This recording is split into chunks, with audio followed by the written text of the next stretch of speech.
The need for mind management. We all wish to enhance the quality of our life to feel joyful and happy. We desire to think noble and sublime thoughts. We wish to do productive work that makes a difference in the world. In short, we all seek to be better human beings.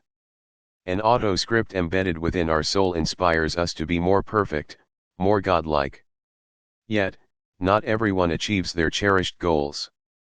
While a few lead inspired lives with noble values, and find deep satisfaction in their work and relationships, the vast majority stumble along the journey of life, tripping repeatedly over anger, greed, tension, and anxiety. No matter how much they struggle, they seem to attract misery and failure. And even if they do succeed externally, their hearts stay dejected and happiness eludes them. Why is reality so different from our dreams and aspirations?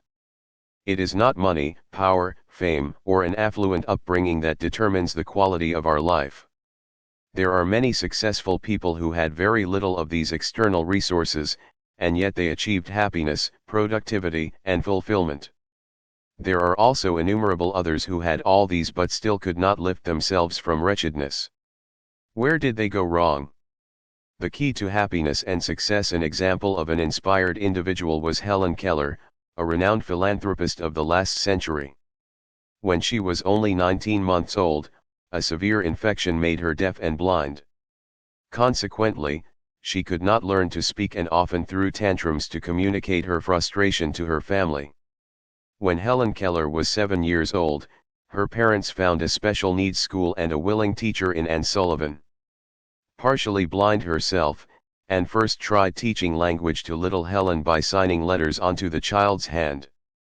Helen did not immediately respond, but the patient teacher was determined to find a way to communicate with the young girl. One day, Anne placed Helen's hand under a water spout. With cool water running over one hand, Anne wrote the letters WATER on Helen's other hand. Suddenly, something clicked within Helen. For the first time in her life she understood that external objects had names. She was so excited that she eagerly begged to learn more names. By nightfall, she had learned the names of 30 more objects. Helen proceeded to enthusiastically learn the signs for people and things in her outside world. She picked up the Braille system for the blind. Soon, she started grasping abstract ideas like the meaning of the word love. As this door opened new ways to understand the world, she devoted herself to learning all she could. She began to read classical books and books of knowledge like other students of her age. As a young adult, Helen became determined to join Harvard University, although her parents and friends were not so encouraging. Helen persevered, passed the required tests, and was accepted at Radcliffe College, the women's college associated with Harvard.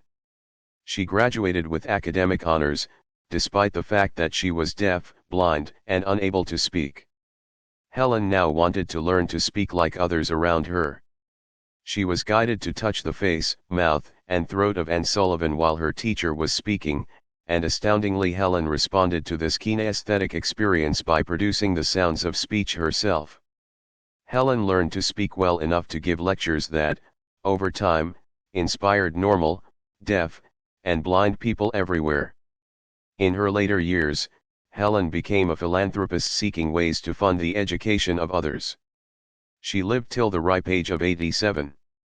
Here are a couple of her famous quotations to savor: "When one door of happiness closes, another opens, but often we look so long at the closed door that we do not see the one which has been opened for us. Life is exciting business, and most exciting when it is lived for others." Contrast Helen Keller with others whose outer circumstances were exceptionally favorable, yet they failed miserably. One such person was Elvis Presley, an icon of the rock and roll generation. He was handsome, wealthy, a movie actor, possessed a golden voice, and often called the king of rock and roll. Yet, he was wretchedly unhappy, and often used a round of drugs to gear up for a musical performance followed by another round to calm him down after the performance. Elvis Presley gorged on drugs, sex, and songs that possibly thrilled his fans more than him. Though externally he was so successful, yet internally he was nearly bankrupt. He died prematurely at the age of 42 with heart complications, other serious health problems, and a long-time addiction to drugs. The singer once lamented, "Truth is like the sun. You can shut it out for a while but it ain't going away." How different were these two luminaries? What did Helen Keller have that enabled her to succeed beyond imagination, despite possessing only 3 of the normal 5 human senses? And what did Elvis Presley not have that he failed so miserably in his personal life, although he lacked neither wealth, fame, nor talent? The key difference lay in the state of their mind. The mind, our best friend and worst enemy. Our mind is the single most important factor that determines the quality of our life. Successfully controlled, it becomes our best ally, but if allowed to run wild, it steals our inner peace and undermines all our productive endeavors. The Vedic scriptures inform us, Udard Tamantam Atmanam Avasatayat Atmava Hayat Mano Bandhur Atmava Rapur Atmana, Bhagavad Gita 6.5, elevate yourself through the power of your mind, and not degrade yourself, for the mind can be the greatest assistant of the self, and also its vilest enemy. What is this mind? It is a subtle machine fitted within us by God. While the body is the external machinery, the mind is the internal one. Its function is to generate thoughts, and it profusely engages in this activity throughout the waking state. It continues to work even when we dream. Only in deep sleep does the mind rest. This is why, when people wake up from slumber, they say, Sukhamaham asvapsam, I slept very peacefully, na kichamaham avidiham, I did not experience anything. During deep sleep, the mind is at rest, and you experience blissful peace. At all other times, it stays active and creates thoughts incessantly. We experience both happiness and distress because of the state of our mind. Let us say that someone is in a miserable mood.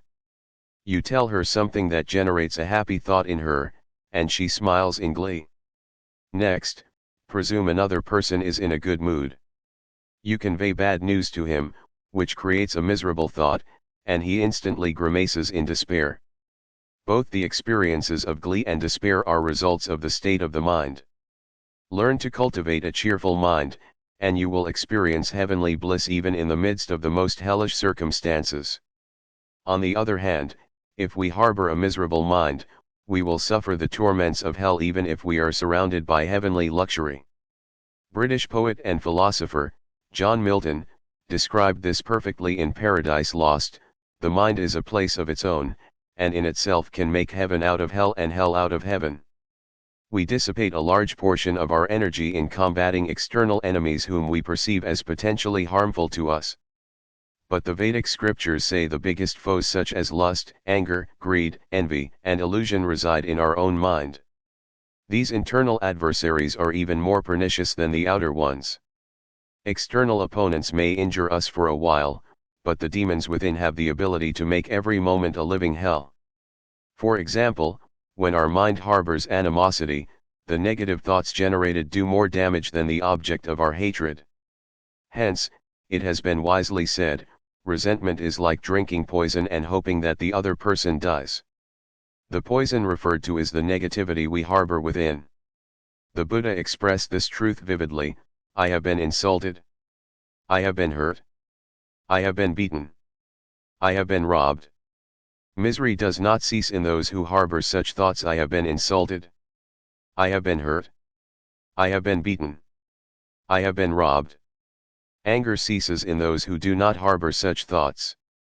Dhammapada 1.3, if someone accidentally throws a stone at us, it may hurt for a few minutes, but by the next day, we would probably have forgotten about it.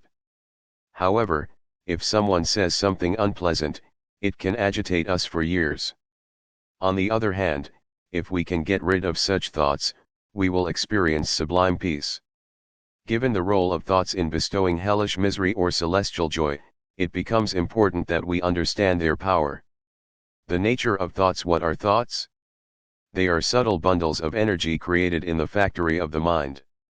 The atmosphere around us is full of energy waves that are invisible to the naked eye.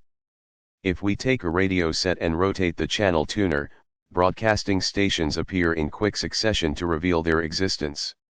Radio waves are there though we cannot see them. Similarly, thoughts too are subtle waves generated by the mind. Our thoughts impact us in multiple ways. Our body reacts to every thought we have, literally even chiseling our physical appearance.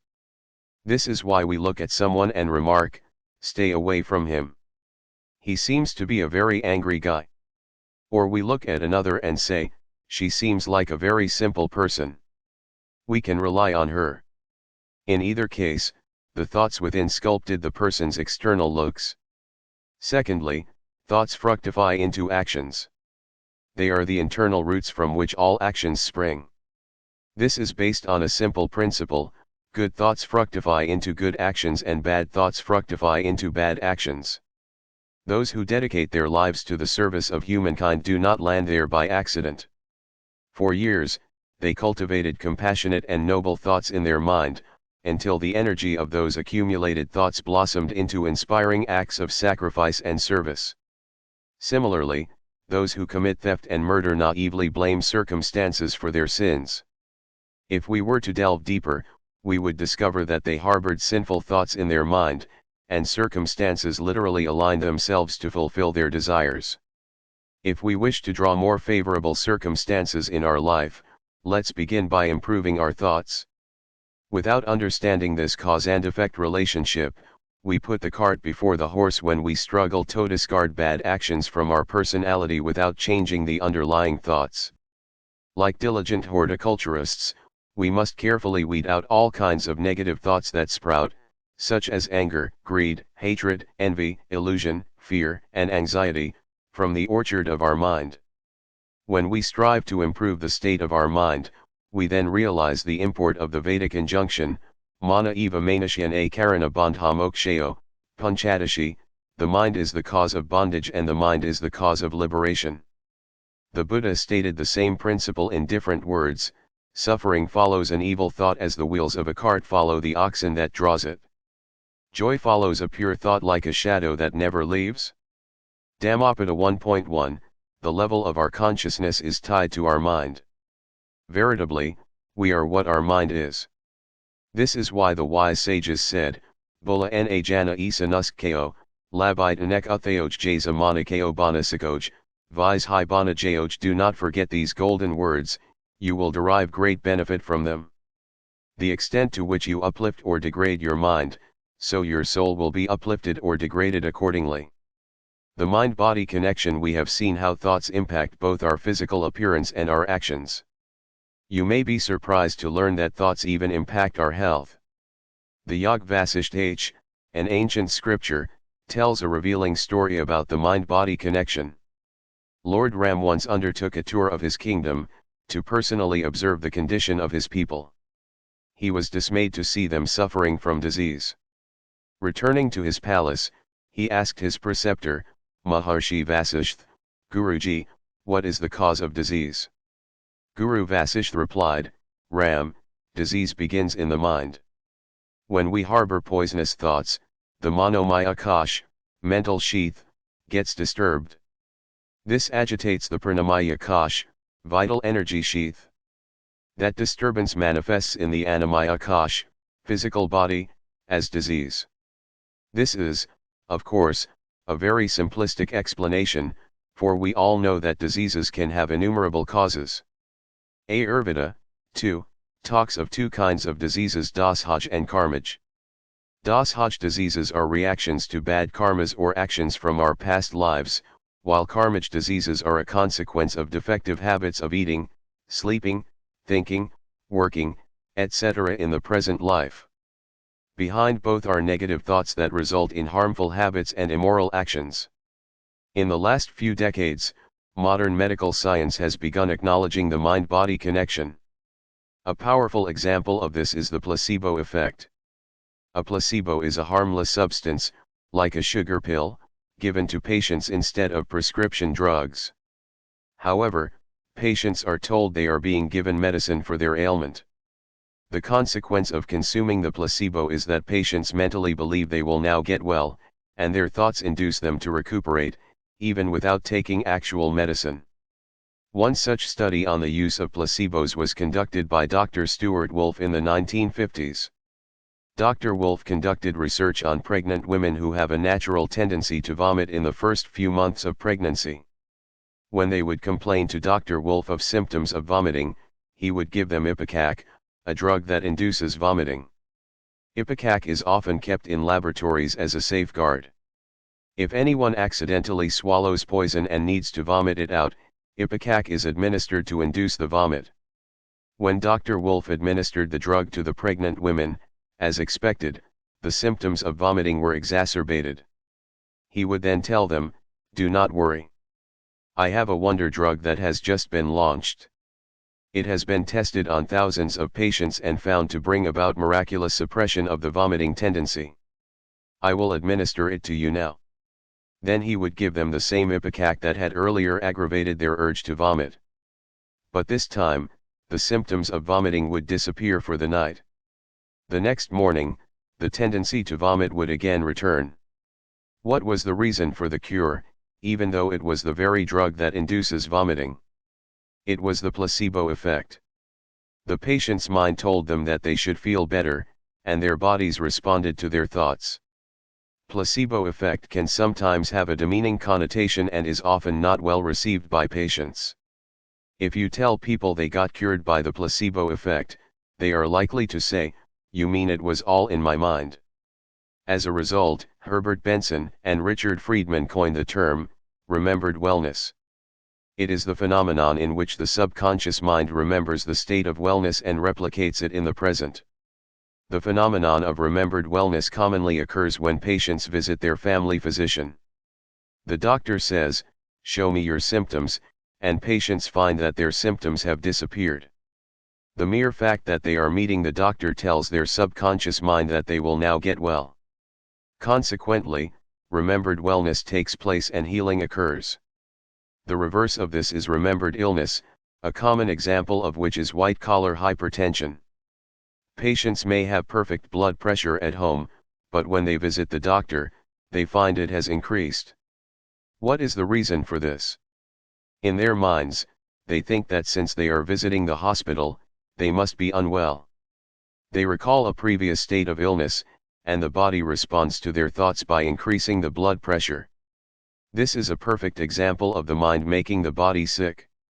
These examples demonstrate how illness is caused not only by viruses and bacteria but also by the negativities the mind harbors. Thus, mere physical cure of a medical condition is not enough.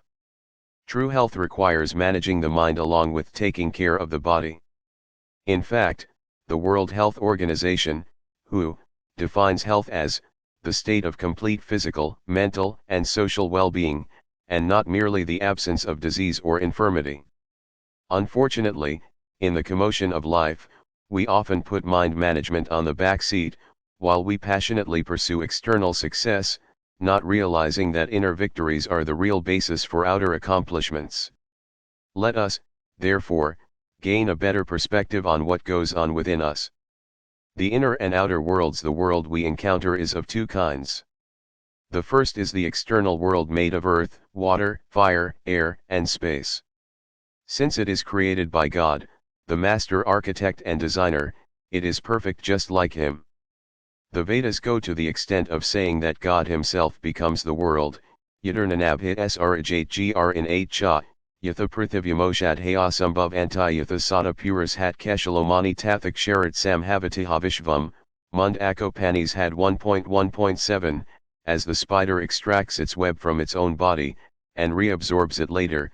Similarly, at the time of creation, God too manifests the world from within his own being, and then absorbs it back into himself at the time of dissolution. In other words, the world is an inseparable part of God.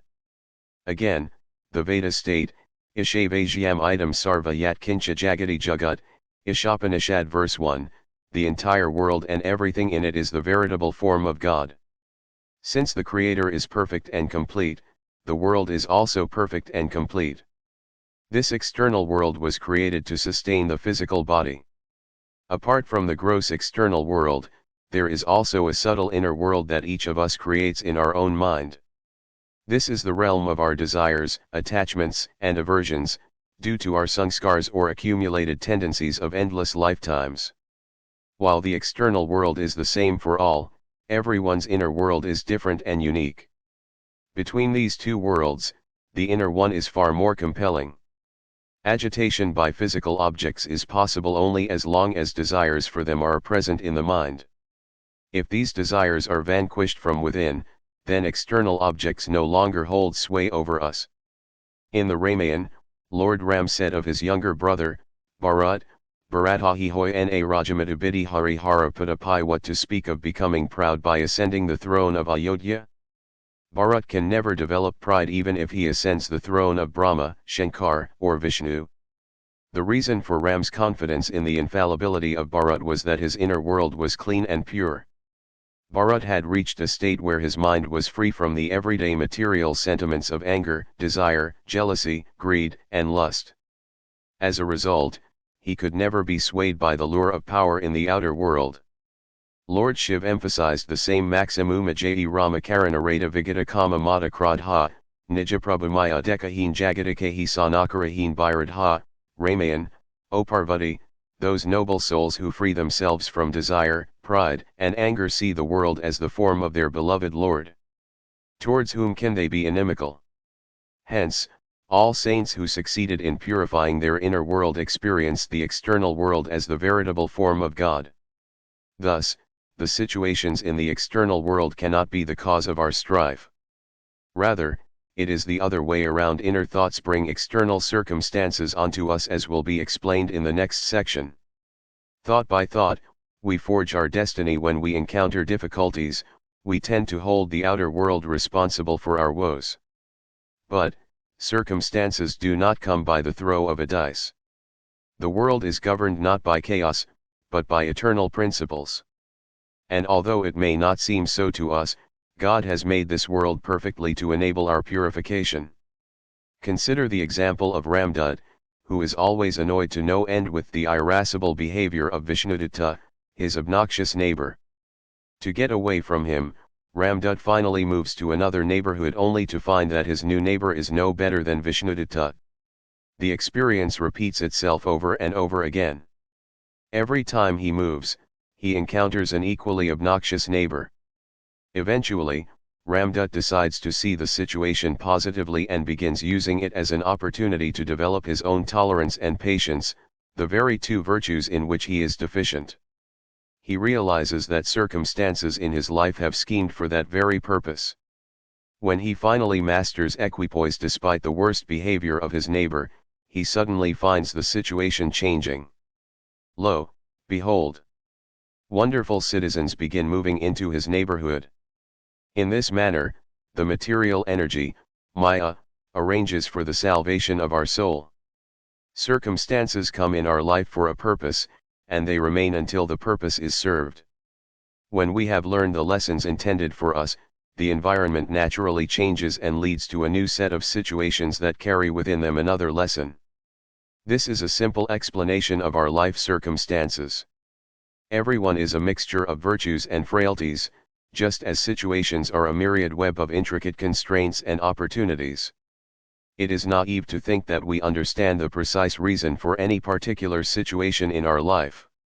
Many circumstances are the result of our karmas or past actions, either in the present lifetime or in prior ones. It's literally time for stock taking.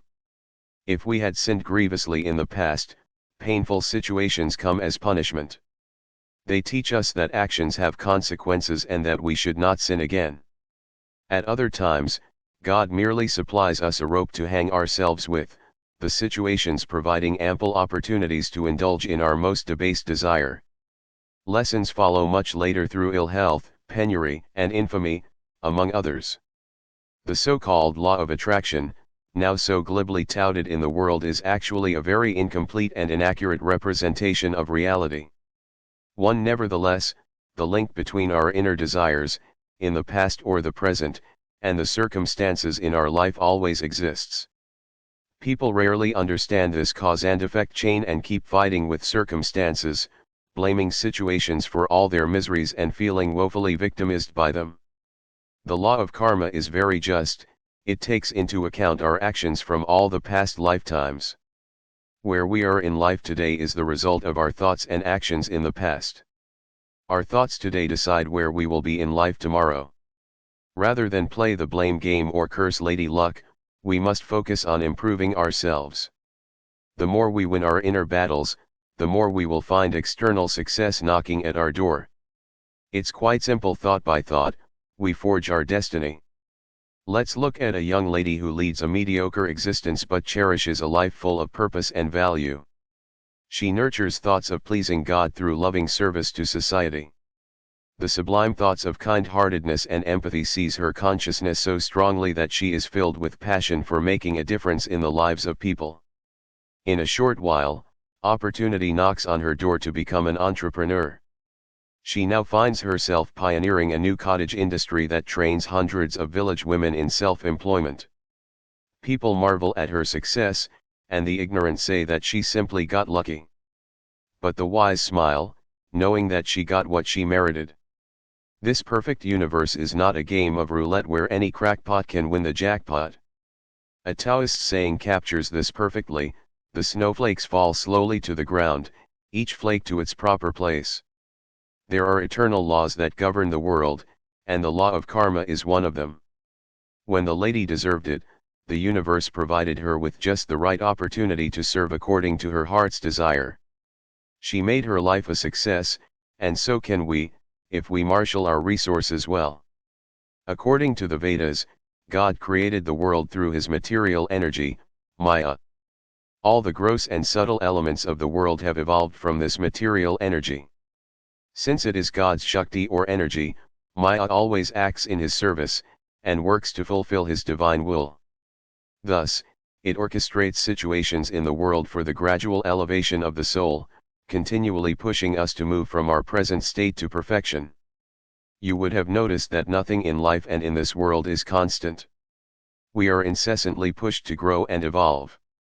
As soon as we learn one lesson, the next one is presented to us. Life is like a book that is constantly teaching us lessons.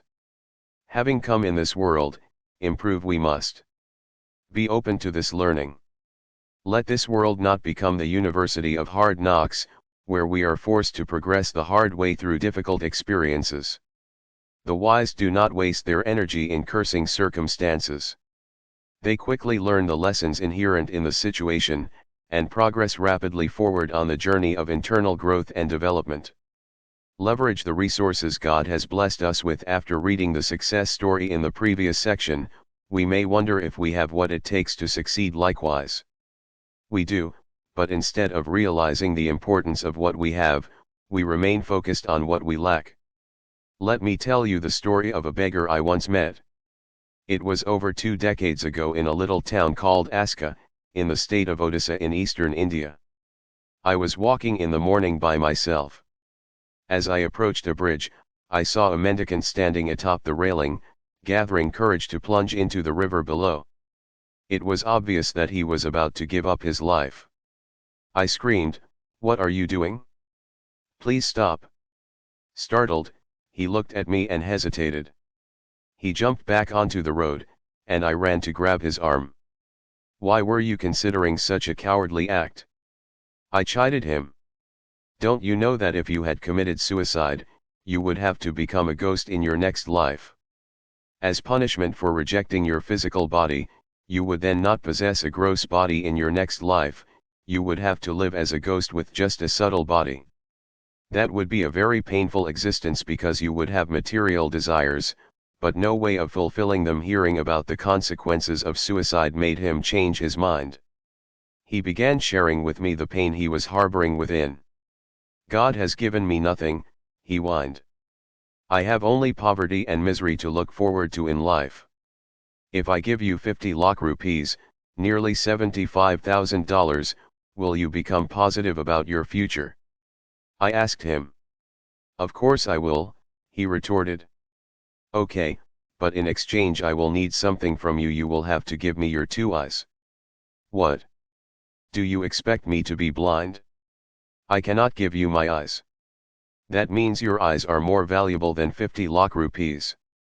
This is why you are not willing to part with them for that sum of money. You were saying that God has given you nothing. Count your eyes as the first grace of God. Okay, I continued, I am willing to offer you another deal. Take 25 lakh rupees, nearly $37,500, and give me your 2 arms. Absolutely not. I would rather have my arms than your 25 lakh rupees. That means your arms are more valuable than 25 lakh rupees. Count another grace of God. Will you give me your 2 legs, if I offer you 15 lakh rupees, nearly $22,500? In this way, I kept assigning a value to his different body parts, in accordance with his perception. Look, I said, you have over 1 crore rupees, almost $150,000, right here in your body. The problem is that, though you have received so much from God, you have not realized the value of his gifts. Like that mendicant, we too tend to undervalue the graces we have received from the benevolent Lord. All of us are blessed with 2 wonderful eyes, each fitted with 125 million photoreceptors for converting light into electric signals. They help us see the colors of the rainbow, the crimson sky of the setting sun, the plumes of the peacock, the dewdrops on the lotus leaf, and the flight of an eagle. Isn't that an exceptional grace that we should be delighted about? Similarly, we often take the gift of hearing for granted. Imagine what life would be like if we couldn't hear the sounds in our environment. Fortunately, we are blessed with 2 ears, each fitted with 30,000 fibers, with which we hear sounds in a wide audio spectrum, ranging from 20 Hz to 20,000 Hz, including leaves rustling in the wind, ocean waves hitting the rocks, acoustics of a theatrical symphony, and spasmodic thuds of a woodpecker against a tree trunk. Isn't it an invaluable gift for which we ought to be more grateful? Again, we are blessed with a tongue that in conjunction with a sound box can create words to heal, console, uplift, entertain, cheer, and educate. How fortunate for us! Our brain is fitted with 100 billion neurons that combine to make trillions of circuits. This gives us the ability to appreciate the perspicacity of Upanishad knowledge, the aesthetics of Shakespeare's plays, the logic of a computer software program, the ethical ramifications of a situation, and the legality of our actions. Our blood flows through nearly 100,000 kilometers of arteries and capillaries to deliver oxygen and nutrients to almost 40 trillion cells in our body. To drive the blood, the heart beats 100,000 times in a single day and 36 million times in a year. How miraculous! We have a musculoskeletal system with 650 muscles, 206 bones, and 11 kilometers of nerve fiber, all synchronized to work at our command. They enable us to climb mountain peaks, run down valleys, dive into lakes, and swim across rivers. What a blessing! The organs in our body perform such complex functions that if these activities were to be replicated by machines, it would require a factory the size of a warehouse. It is obvious that we are beneficiaries of abundant grace. The list of our individual assets, physical and mental, can run into scores of pages. Yet, despite all the graces bestowed upon us, why is it that some people manage their resources so well that they move from accomplishment to accomplishment, while others squander them and stagger from failure to failure? Once again, the answer lies in the state of the mind. The successful distinguish themselves from failures by their attitude, which is the ability to manage their own inner state. We have seen how the quality of our life, including joy, health, circumstances, and productivity at work, depends upon our state of mind. This book on the science of managing the mind is thus a powerful means of enriching ourselves. Let us understand this science and apply it in our daily life. Summary of the main points: our mind has the potential of becoming our best friend or worst enemy. A controlled mind is our best friend, while an uncontrolled mind is our worst enemy. The mind is a subtle machine within us that incessantly creates thoughts. Thoughts are little bundles of energy that impact us in multiple ways and affect our appearance, health, experience of happiness, and much more. Most importantly, thoughts fructify into actions. If we wish to improve our actions, we must begin by improving the thoughts we harbor within ourselves. Thought by thought, we forge our destiny. When we cultivate noble and sublime thoughts in our mind, we naturally draw favorable circumstances in our life. The external world is made by God and is perfect for our elevation. Therefore, the change we need to bring about in our lives must begin from within. 1. The law of attraction states that merely by thinking of wealth and success, we can attract these in our lives. This is a very simplistic understanding, for thoughts need to be followed by massive effort. Also, the circumstances in our life cannot be explained from a simple one-to-one mapping with our present thoughts. There are many other factors as well that determine what happens to us, such as our past karmas, the efforts of others, the karmas of all the souls in that place, the will of God, etc.